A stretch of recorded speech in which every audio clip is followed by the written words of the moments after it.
All right, I wanted to take a few minutes to talk about overlays in Bluebeam and how, or basically the way that was taught to me when I first started at Rogers Bryan. And this is kind of the quick and easy way that is different than, say, the way that you would be taught watching the video here if you went to help and then training resources and then scrolled on down and through the categories here found the video on overlays. So this is going to be a different method.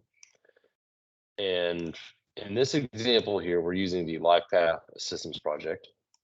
And so overlays, I mean, you can use overlays for a myriad of different reasons. In this example here, what we're going to be doing is identifying the locations on the RCP that have the highest ceiling heights, and we're going to overlay mechanical ductwork to identify those pinch points where you kind of have a combination of a few things. You have a very high ceiling height, and then you have maybe a deep or tall duct rather directly above that ceiling. And so that indicates an area for you to hone in on and do some math and look at, okay, where is the height of my structure above?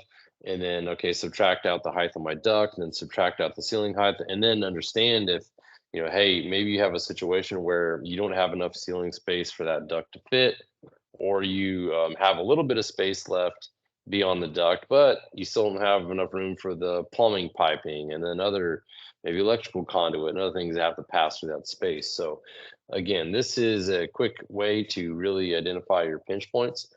So if we kind of look around the space here and we look at some of our ceiling heights, you can see we're going to highlight a few spots here. So I've got 10 foot here in this meeting room. It looks like we've got 9 foot there. Panning around here, 10 foot, 10 foot 10. Okay, so we've got some 10 foot 10 going on around the perimeter here.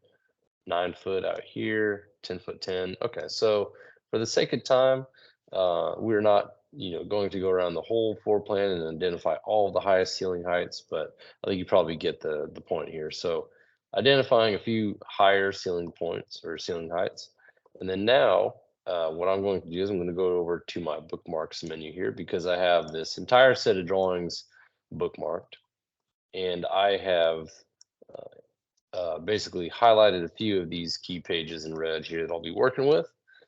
So I'm going to scroll on down here to the mechanical sheets, and we're going to find this corresponding level 3 area 1 mechanical plan. Okay, now I'm going to hit the G key, which is the quick key for the snapshot tool. For me, this icon or the snapshot tool is, I have it docked up here in this menu, one of my menus along the top of my screen. But the quick key is the G key. So you see my cursor change to the little crosshairs. And I'm gonna zoom in a little bit.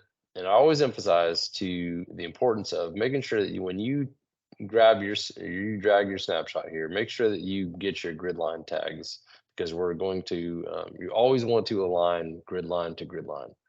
Okay, so our whole building comes from the grid. So, all right, you saw that blue flash there. So I've got my image. I'm going to go scroll on back up here to that RCP. Just the sheet here in red. Okay. Now I'm going to right click and paste. Okay, now you can see here it's pasted the image, but it looks pretty convoluted here because we've got basically a black image where the line work is in black, and we've pasted on top of black line work, so you really can't differentiate anything. So we want to do two things. We want to number one, change this pasted image to a different color. And then number two, we want to make it transparent. So I'm going to right click this image and I'm going to go to change colors. And then here under process type, where we have this drop down menu, we're going to change modify colors to colorize. And then, here it's by default, it's changing this image to red. And say maybe I don't want to have this in red. Maybe I want to put like electrical in red because I'm going to overlay electrical. When I have electrical red, maybe plumbing in green. And so I want to do my ductwork in blue. So no big deal. I change this red here to a blue.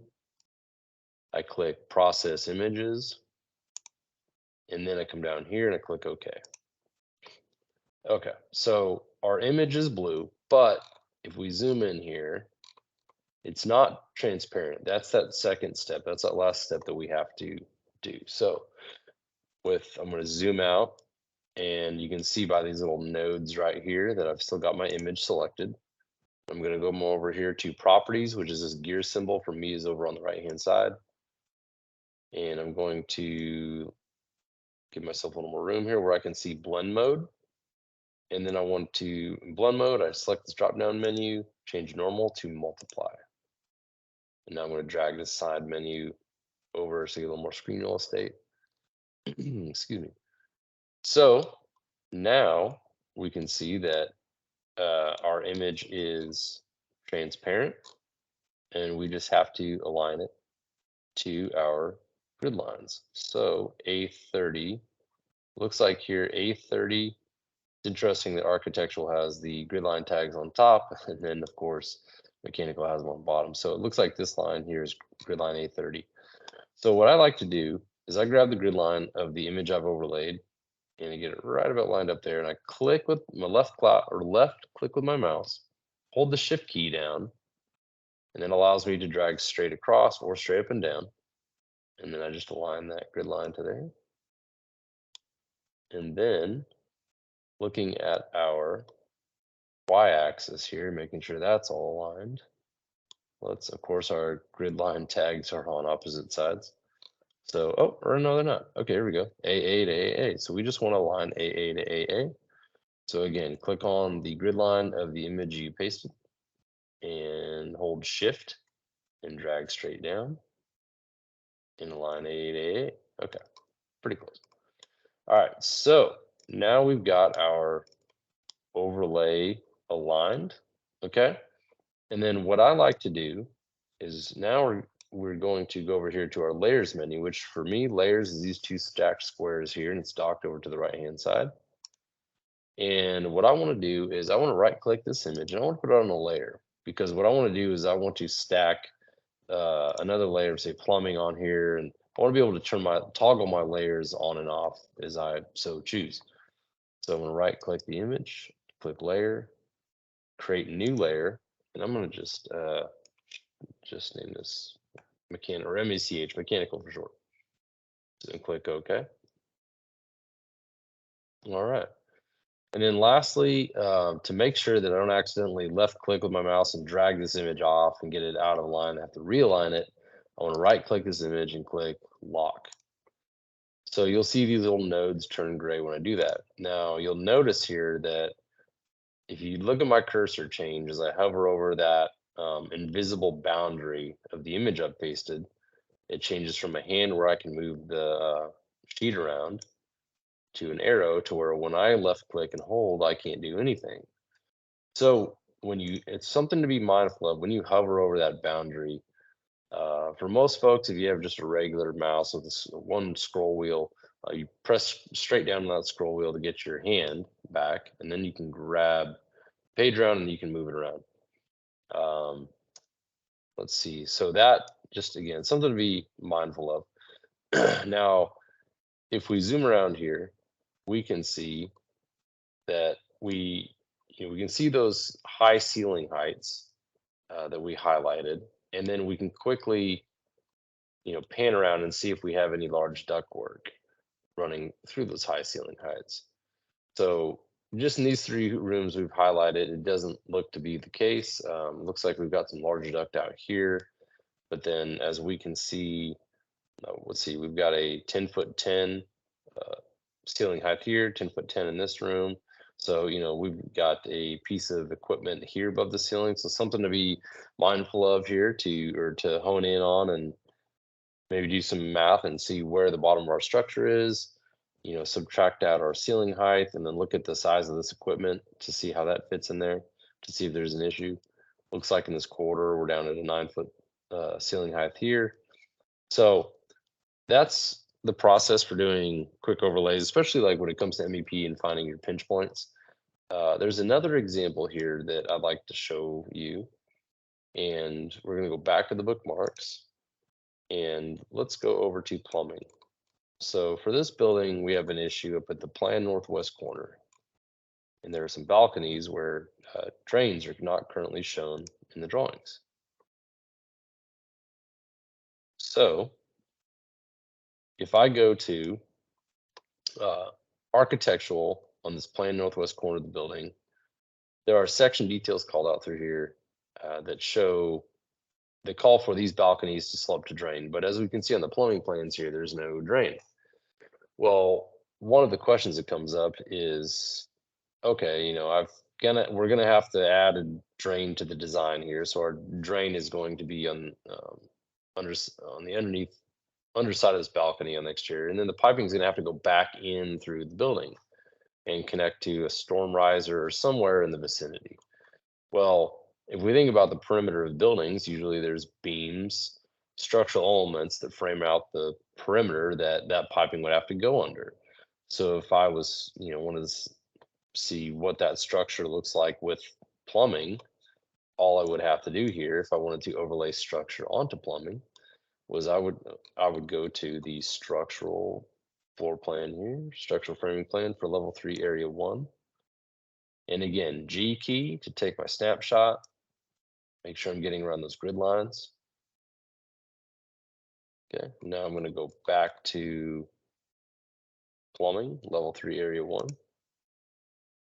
And then I'm going to paste. And then maybe, say I wanted to put well, first off, we're going to right click the image.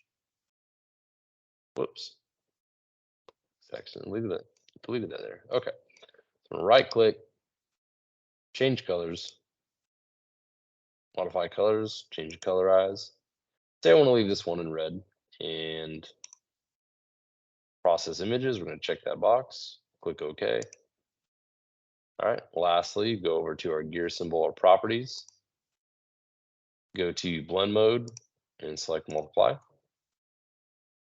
Okay. Now we want to align our grid lines. So I'm going to select A30 and hold shift, find A30. And oh, got this one pretty close. Left click the grid line, hold shift, AD to AD. All right. Now I'm going to right click this image and I'm going to assign it to a layer. So create new layer. Say structure for short. Okay. And then right click this here and image and lock it down. Okay.